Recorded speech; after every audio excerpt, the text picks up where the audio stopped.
हरे कृष्ण। मज्ञानतिमिरस्य ज्ञानांजनशलाकया चक्षुरुन्मीलितं तस्मै श्री गुरुवे नमः। संस्कृत के इस क्लास में आपका स्वागत करते हैं। और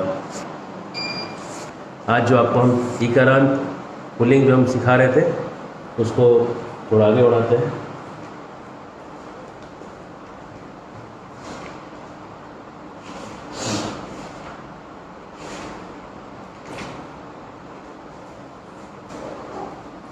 तो आपको रिवाइज कराते हैं। गिरी गिरी ये ई है। ई मतलब छोटी छोटी ई की बात, छोटी ई से जो खत्म हो रहा है मतलब हो जा आवाज तो सुन रहा है। गिरी गिरिम गिरिना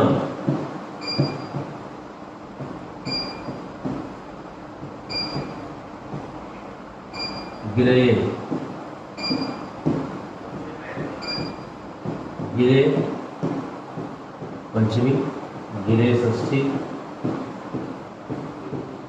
गिरो सप्तमी, दो बार औ बड़े औ की मात्रा विसर्ग नहीं है। इस तरह से इकारांत पुल्लिंग ई से अंत होने वाले पुल्लिंग वाले जितने भी शब्द हैं सबके रूप ऐसे ही चलेंगे।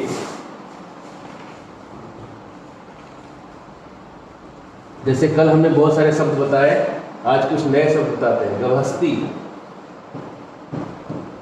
ये उसका मतलब होता है किरण। किरण मतलब होता है रेज इंग्लिश में।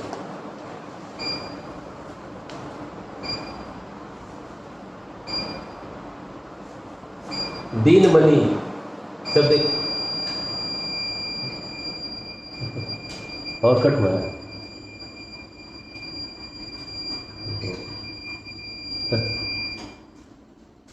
अरे थोड़ा पावरफुल है, जस्ट 1 मिनट समय दीजिए।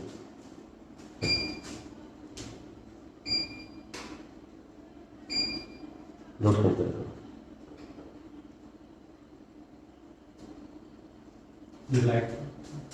रुकावट के लिए खेद है। एक बार हमारे एक सीनियर भक्त थे, वो हार्वर्ड गए थे प्रोग्राम देने के लिए। अब प्रोग्राम का टॉपिक था एंगर मैनेजमेंट। एंगर मैनेजमेंट का गुस्से को कैसे नियंत्रण में रखें, ये टॉपिक था। और जब वो वहाँ पहुँचे तो हार्वर्ड का प्रोजेक्टर फेल हो गया था, उसका प्रोजेक्टर चल नहीं रहा था। अब उनको जो भी पढ़ाना था सब स्लाइड में था, और स्लाइड में से उनको पढ़ाना था कि गुस्से को नियंत्रण कैसे करना है, और वो स्लाइड चल ही नहीं रहा था। तो अब उनके पास कुछ साधन नहीं था पढ़ाने के लिए। तो प्रभु जी को जो सब्जेक्ट दिया था एंगर मैनेजमेंट, गुस्से पे कैसे नियंत्रण करना है, उसका एक प्रैक्टिकल डेमो हो गया। उनको इतना जोर से गुस्सा आ रहा था, और टॉपिक था गुस्से। अब गुस्सा भी नहीं कर सकते, अगर गुस्सा कर देंगे तो फिर बोलेंगे ओ आपका गुस्से पे नियंत्रण हम देख चुके हैं, अब आप गुस्से पे नियंत्रण पे क्या क्लास दे रहे हैं। हरे कृष्ण। तो कभी कभी ऐसा मत समझिए कि एक्सीडेंट जो है वो देहाती रोड पे ही होता है। दुनिया के सबसे अच्छे सड़क पे भी एक्सीडेंट हो सकता है। हरे कृष्ण। तो हमने इकारांत रूप देखा। अब हम आपको बता रहे थे कि दीनमणि, दीनमणि का मतलब होता है दीन का मणि। दीन में मणि क्या है? सूर्य है, जिसका मतलब होगा सूर्य। दीनमणि मंडन मंडलये जनरंजनये जनरंजन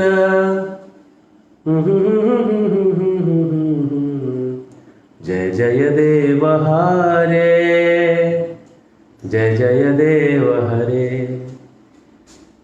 मधुमुर नरक विनाश्य नये गरुड़ासन ये भजन है। अब क्या शब्द निकला इसलिए अपने आप सॉन्ग निकल गया, इसमें हमारा कोई गलती नहीं। शब्द के कारण सारथी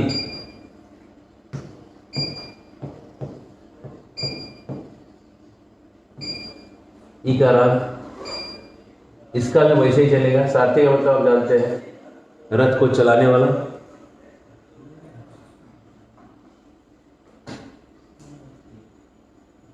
निधि, निधि का मतलब होता है खजाना। लगता है कि स्त्रीलिंग है लेकिन है पुल्लिंग।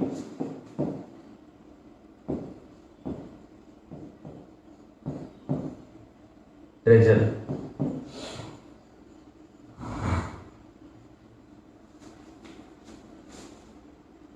गृहपति मतलब घर का मालिक।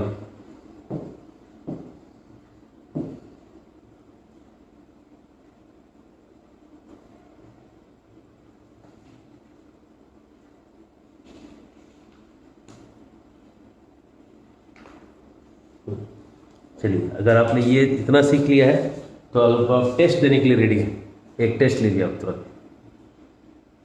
आप सोच रहे होंगे मैं पढ़ाता कम हूँ, टेस्ट ज़्यादा देता हूँ, लेकिन ऐसा है कि टेस्ट से ही लोग सीखते हैं। संस्कृत पर बात करें।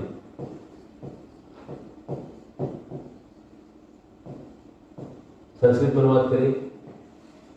शब्द देखिए, सेनापति ने कहा।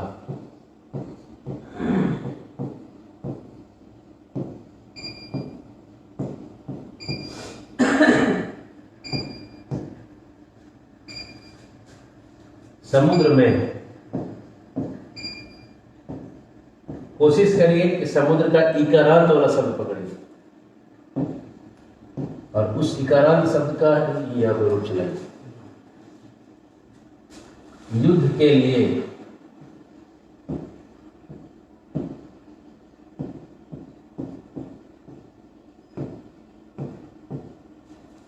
बुलाया है जो टीम में बुलाया है 24 की नोटबुक कल मैं अभी जो लेके वो नहीं लाया बोलो। बोले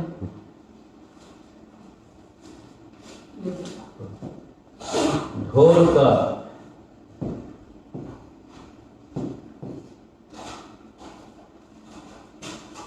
अनुवाद करिए। ढोल का शब्द हमने कल आपको दिया है, उस इकारांत शब्द है, आप आपके नोट्स में चेक करिए।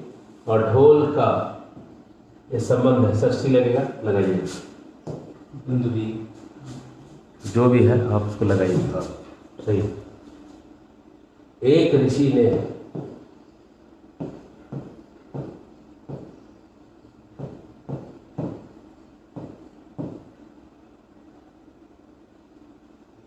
एक बंदर को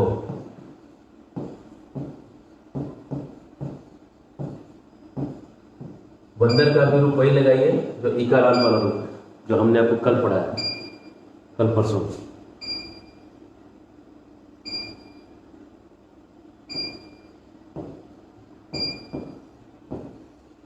उमापति को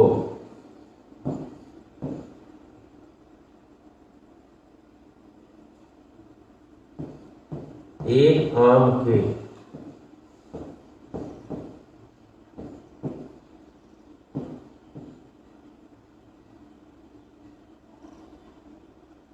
भले आदमी से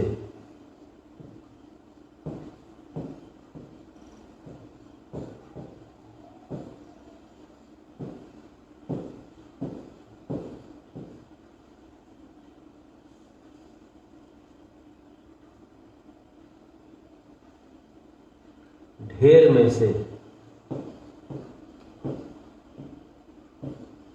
ढेर का हमने शब्द दिया था, राशि दिया था। देखिए कल परसों पढ़ाया, राशि मतलब ढेर, ढेर में से।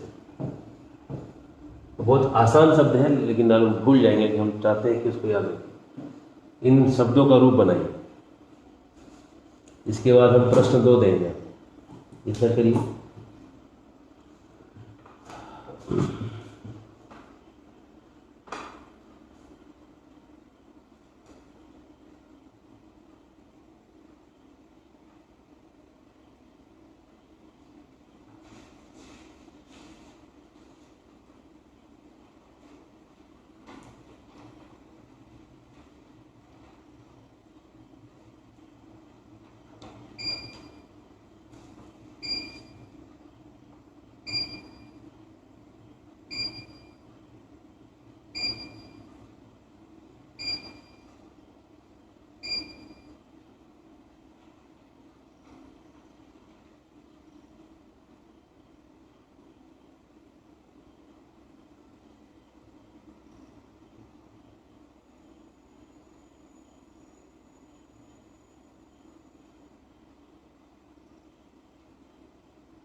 बहुत बार आप लोग कहते हैं कि कुछ ऐसा एक बुक रिकमेंड करिए जो आप प्रैक्टिस कर सकें दिल से।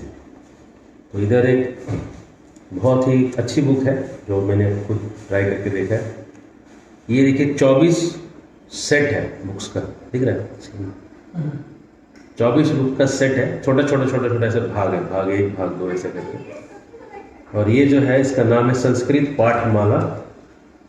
मैं यहाँ लिख देता हूँ।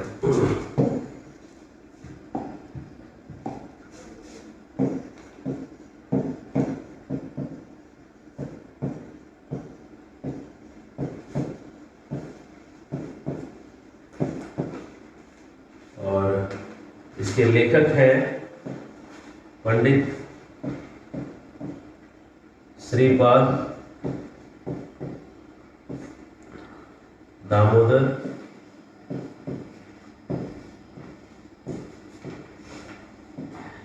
साथ वो लेखक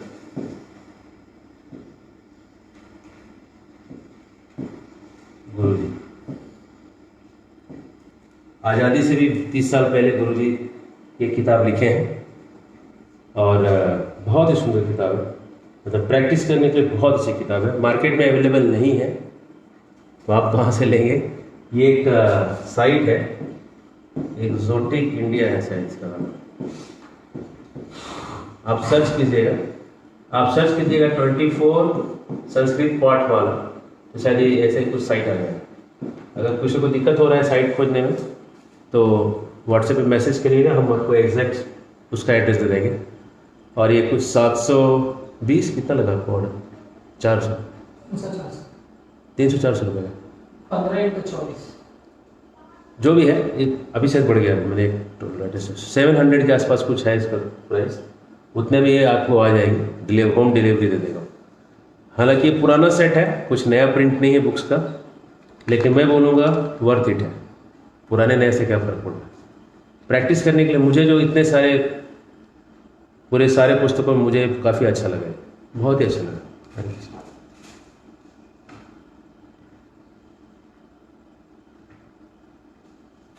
आगे बढ़ते हैं।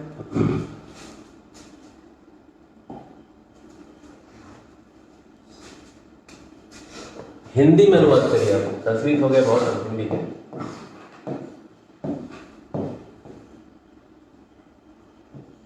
कृमि, इसका हिंदी क्या? मरीचि,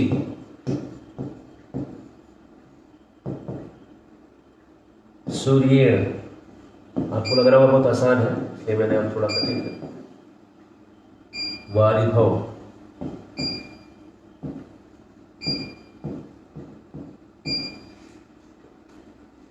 उदभे,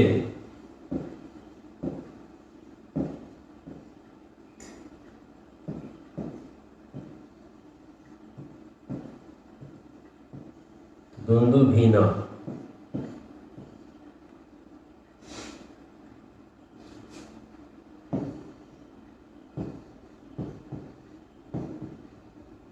उक्षव,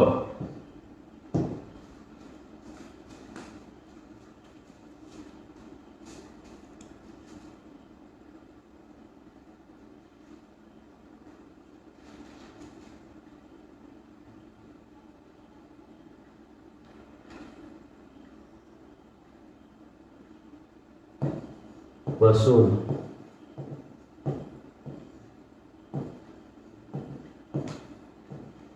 जंतुना। इन शब्दों का हिंदी क्या है?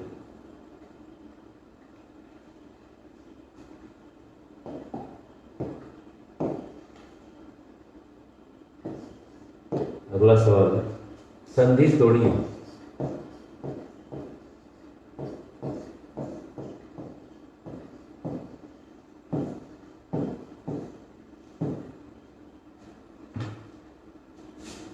पाथो,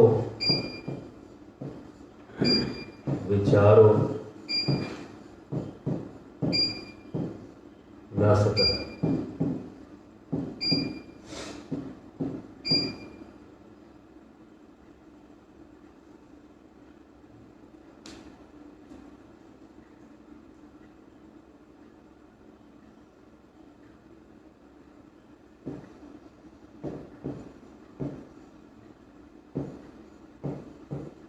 क्रतो भवति क्रतोर्भव पचाम्यहम्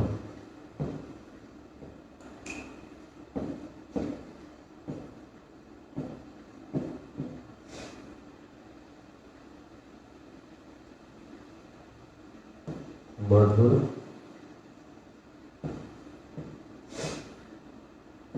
इक्षो रसः बल प्रदोषति।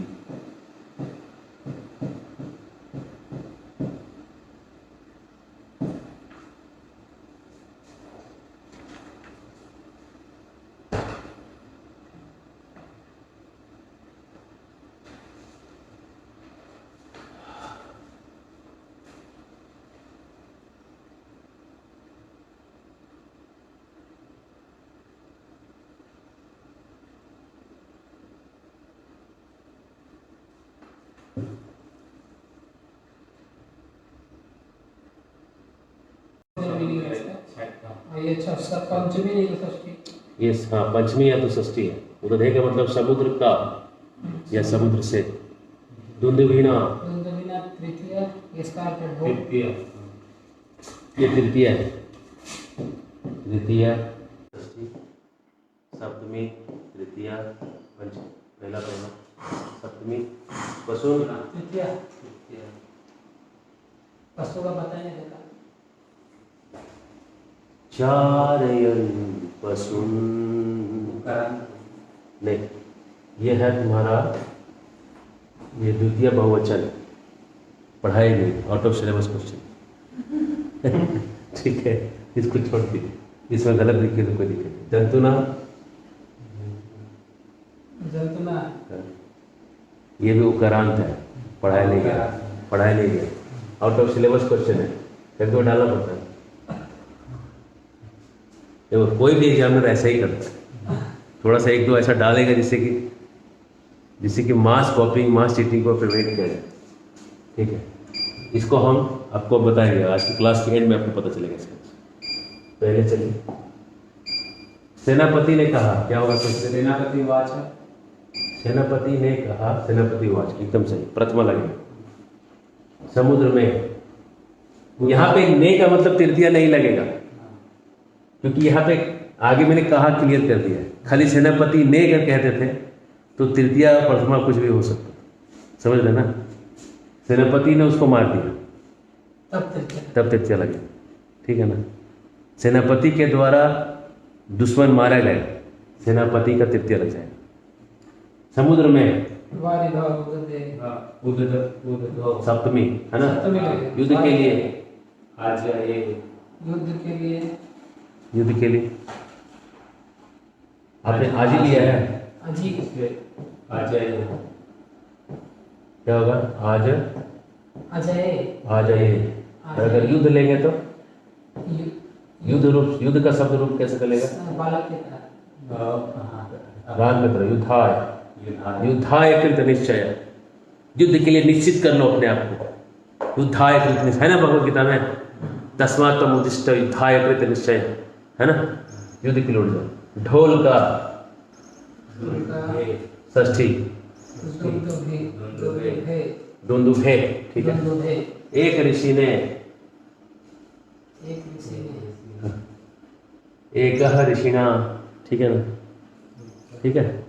एक बंदर को मार दिया, एक बंदर को क्या होगा, एक कपी का कौन सा को, एक कपिल, ठीक है, कपिल द्वितीय लगा दो, ठीक है।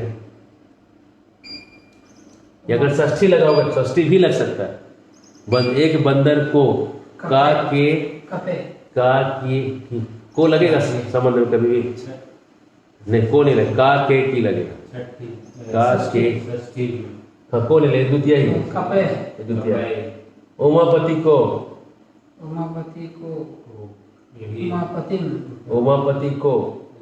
द्वितीय लगेगा, उमापति द्वितीय। एक आम के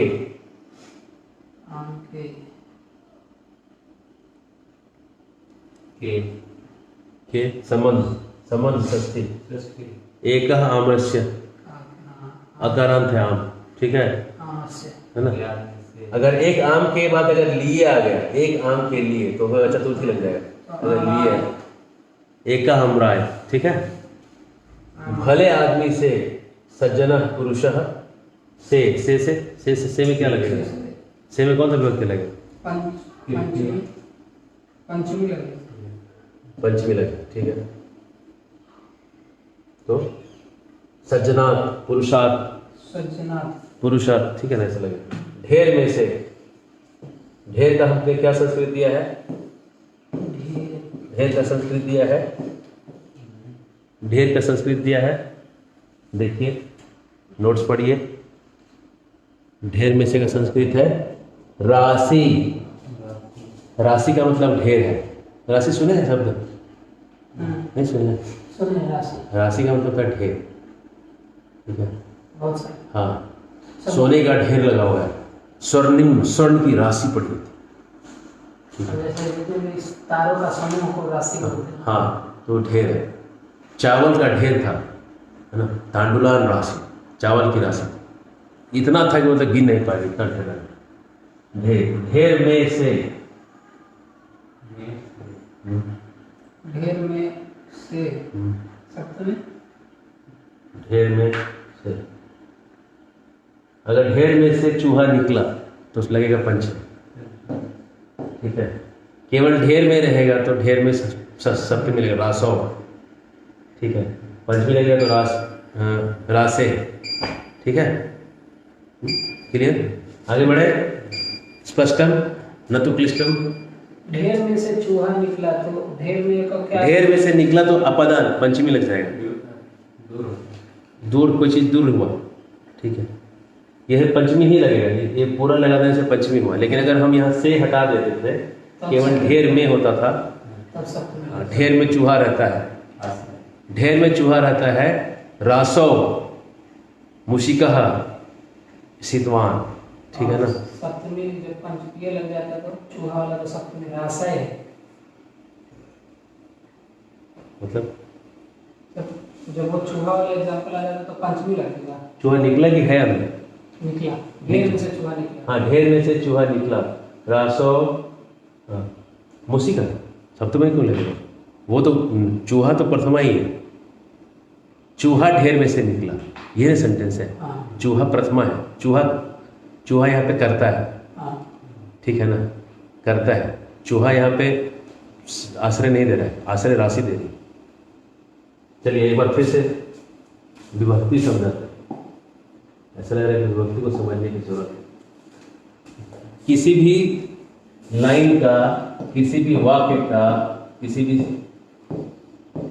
वाक्य का सबसे महत्वपूर्ण पार्ट जो है उसका क्रिया है। बिना क्रिया का कोई शब्द, आपका कोई लाइन बनेगा नहीं। अगर कोई एक्टिविटी ही नहीं हुआ तो फिर बोलने का जरूरत ही क्या है? राम अयोध्या रहते थे हटा देंगे तो राम अयोध्या है भी लिखना पड़ेगा, तो है भी तो एक वर्ब है। बिना वर्ब का कोई लाइन नहीं बन सकता, याद रखिए। बिना कर्म है इसका वर्ब क्या बोलते हैं? क्रिया। बिना क्रिया का कोई भी वाक्य बनेगा ही नहीं। क्रिया अकर्मक सकर्मक कोई प्रकार का क्रिया तो होना ही चाहिए। बिना कुछ हुए कुछ भी आप उसको डिस्क्राइब ही नहीं कर सकते, है ना। जंगल में पेड़ था, तो था भी यहाँ पे क्रिया है ना। जंगल, पेड़, नदी, ये कोई वाक्य बनेगा ही नहीं, या पटांग लगेगा सुनने में। क्रिया छटा दीजिए तो एकदम बेकार लगेगा। तो क्रिया को करने वाला कर्ता, क्रिया को करने वाला कर्ता, करने वाला कर्ता, डूअर। क्रिया को करने वाला डूअर जो है कर्ता।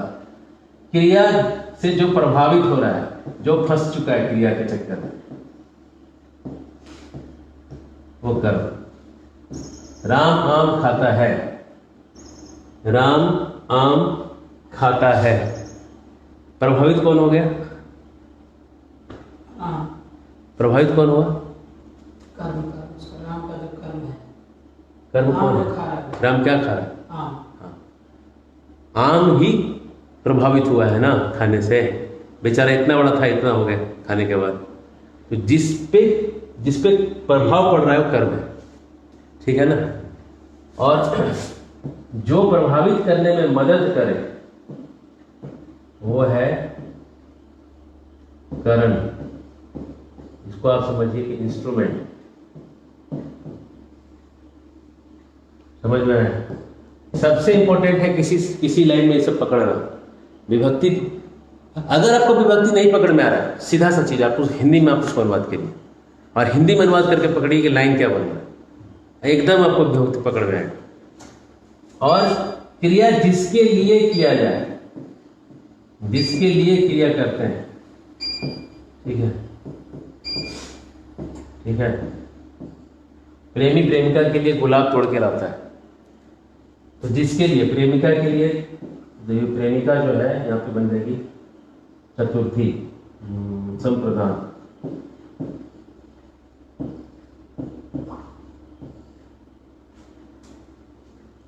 ओम इंद्राय स्वाहा इदम इंद्राय इदम नमः। इंद्राय जो है, इंद्र के लिए जो स्वाहा किया गया है, जिसके लिए किया जा रहा है सब प्रदान, चतुर्थी में लगेगा इंद्राय, ठीक है। क्रिया जिससे दूर हटे, जिससे दूर हटे, क्रिया जिससे दूर हटे वो पंचमी विभक्ति, उसको कहते हैं अपादान। क्रिया जिससे दूर हटे।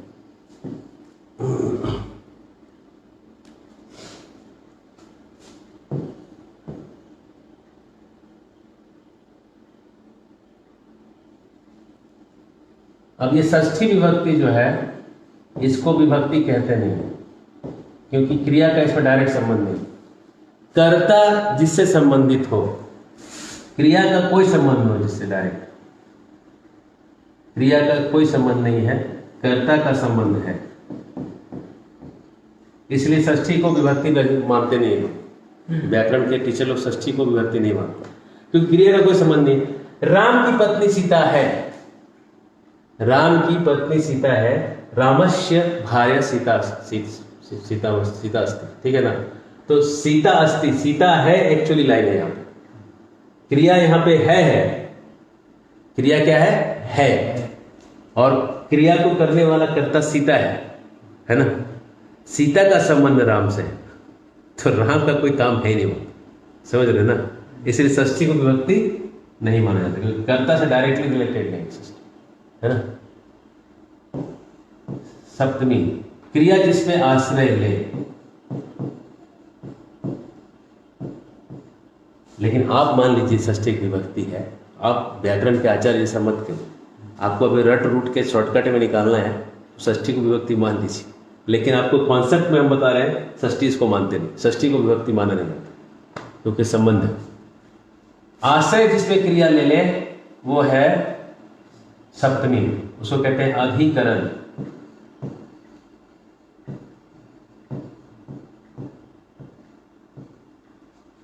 धरती पे टेबल है, धरती है, इस पे एक टेबल है, धरती उसके लिए आश्रय हो गया, है ना। धरती पे टेबल है, तो धरती पे को आपको सप्तमी लगा के ट्रांसलेट करना पड़ेगा, ठीक है ना। और टेबल जो है यहाँ पे कर्ता हो जाएगा, टेबल है ना? टेबल पे पुस्तक है, तो पुस्तक जो है और टेबल, तो अब टेबल पे, तो टेबल पे जो है अब जो है सप्तमी लगेगा, टेबल पे शब्द पे सप्तमी लग जाएगा, है ना। और पुस्तक जो है प्रथमा में आ जाएगा, है ना।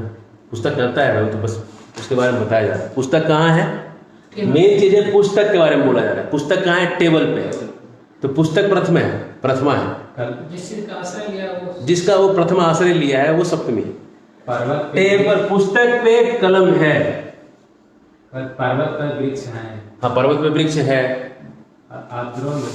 तो पुस्तक पे कलम है, तो अब लिखिए पुस्तकें, लेखनी मस्ती। कलम के ऊपर कीड़ा है ना, कृमि के बनाइए, क्रीमो क्रीमो क्रीमो, है ना। इस पे है लेखनी मस्ती, ठीक है। अब समझ में आ रहा है आपको। कैसे लगते हैं ये सब, कैसे चेंज होते हैं, कैसे लग जाते हैं। विभक्ति पकड़ में आए? ठीक है, हम आपको पढ़ाते रहेंगे जब तक आप सीखोगे नहीं, क्योंकि अगर आप नहीं सीख रहे हैं तो गलती सिखाने वाले की क्योंकि इसको और भी आसान किया जा सकता है। अभी भी अगर आपको नहीं समझ में आ रहा है आप मैसेज करिए। इधर कुछ दिख रहा है मैसेज?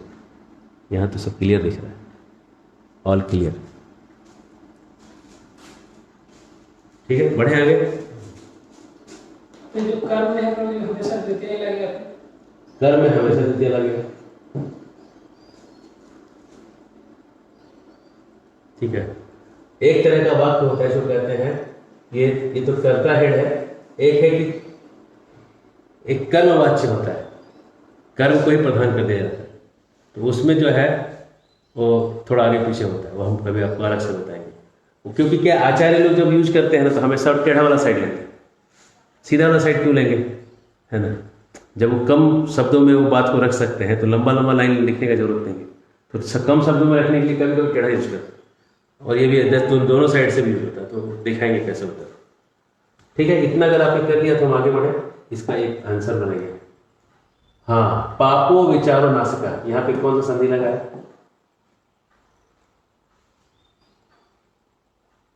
पापो विचारो, देखिए पाप आह जोड़ मृदु है, देखिए है कि देखिए संधि का लिस्ट देखिए, यहाँ भी वही है और यहाँ भी वही है।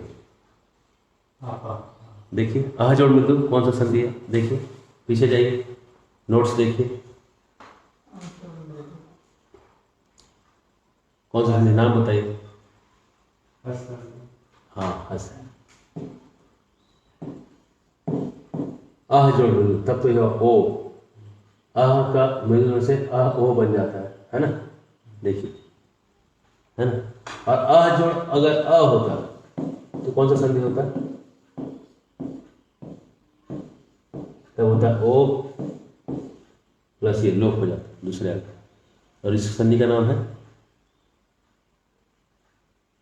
संधि का नाम है यन रो रो तो जो फेंक रहा है ना, हमको रिएक्शन मिल रहा है, हम भी ऐसे ही फेंकते थे और टीचर का जो दुख है वो आज हमको समझ में आ रहा है ऐसा फेंकने से क्या दुख होता, अरे रो यण का कोई संबंध नहीं है इस संधि में। नॉर्मल ना पचामी अहम, यहाँ पे संधि है यन, ये देखो यन संधि है। इच्छो रसा, यहाँ पे संधि है यही मृदु आ प्लस मृदु हस संधि। बल प्रदो अस्ति, बल प्रदः अस्ति, ये भी हस संधि, ठीक है, हस है। क्रतोर भवति, यहाँ र लगा है, क्रतो हो भवति, यहाँ पे र जो है ऊपर चढ़ा हुआ र, ठीक है ना, तो रुद्व है। हरे कृष्ण, थैंक यू तो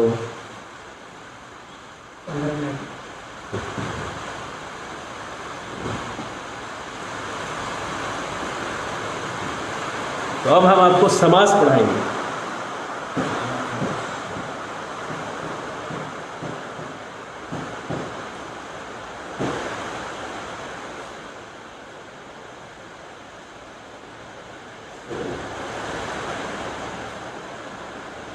समासा,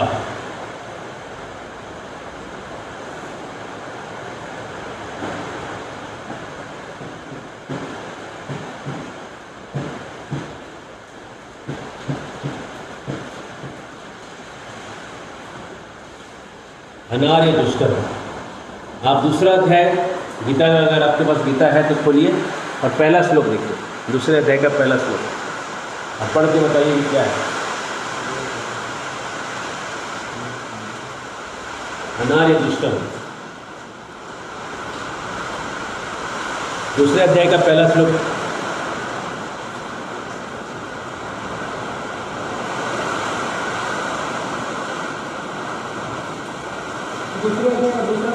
दूसरा पढ़िए।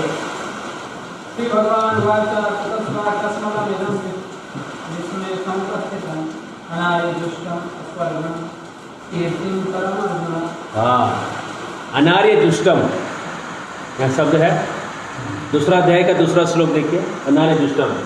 तो इसको समास कहने का मतलब क्या है, तो सुनिए। हर चीज का एक फंडा होता है, उसका फंडा समझ में आ गया तो आपको पूरा चैप्टर समझ में आ गया, और फंडा एक लाइन का होगा। तो समास का हम फंडा बताने जा रहे हैं कि क्या फंडा है समास का, जिससे आप पूरा समास समझ।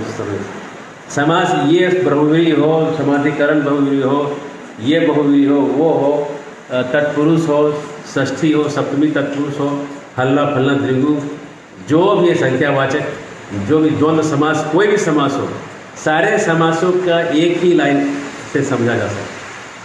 और वो ये है कि इसका हिंदी में आपको मीनिंग क्या निकल रहा है। अब आप बोलेंगे कि फंडा कहाँ से निकाले आप? अरे भैया, खुद से रगड़ रगड़ के निकालना पड़ता है। इसका हिंदी में मीनिंग निकालना होगा। अनार्य जुष्टम, इसमें आपको ऐसे भी समझ में आ रहा हो, अनार्य एक शब्द है, जुष्टम एक शब्द है, ये आपको अभी भी समझ में आ रहा है ना। अब अनार्य शब्द का आप छोड़िए, यहाँ पे एक टूट गया, अनार्य जुष्टम, यहाँ 2 और टूटा है। अब इसको हिंदी में लिखिए, अनार्य लिखिए पहले, 2 शब्द चलिए। अनार्य, अनार्य का मतलब क्या हुआ, हिंदी में बोलिए आप, संस्कृत छोड़िए, हिंदी में क्या अर्थ होगा अनार्य का मतलब? जो आर्य नहीं है, जो आर्य नहीं है, ठीक है ना। न आर्य, यही ना अनार्य हुआ, न आर्य, यही तो अनार्य है, ठीक है। न आर्य संस्कृत, अनार्य, तो न आर्य का मतलब हो गया अनार्य। जुष्टम का मतलब होता है आचरण करना, तो आर्य के जैसा आचरण नहीं करना, ये ना मीनिंग निकल रहा है इसका। आर्य के जैसा आचरण नहीं करना, अनार्य जुष्टम। जुष्टम का मतलब होता है आचरण।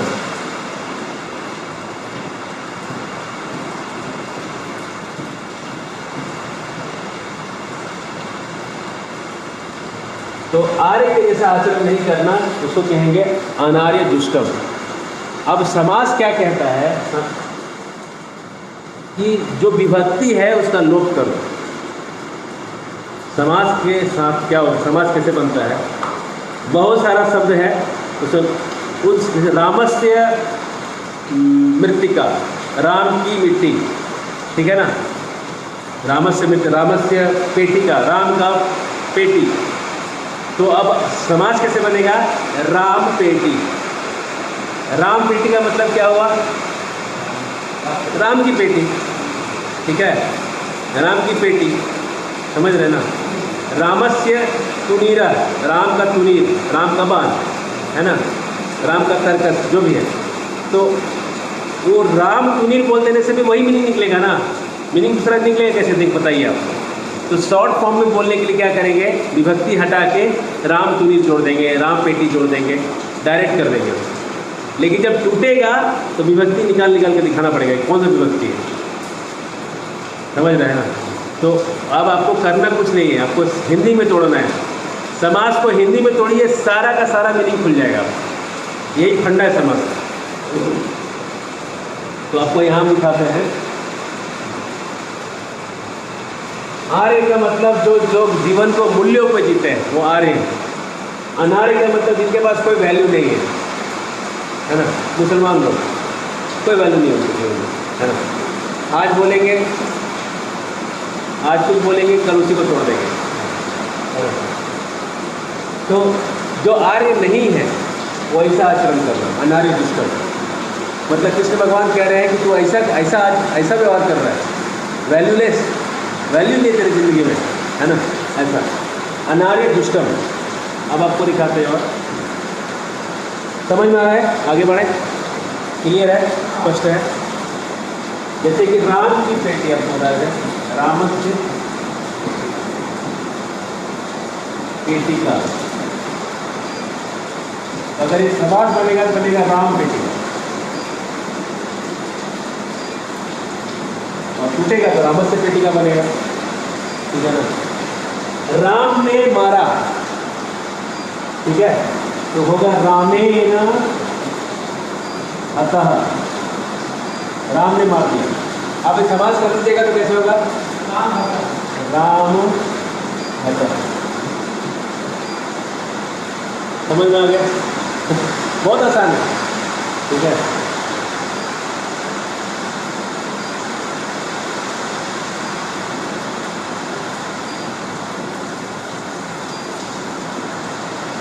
आप किसी तरह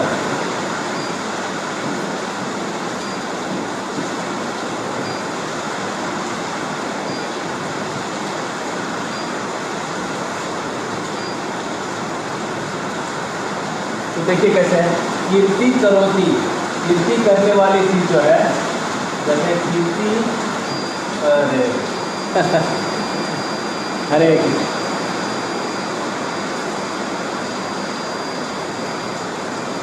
हरी हरी, थोड़ा लाइट ऑफ करना, केवल करना, बाकी सारे ऑफ करना।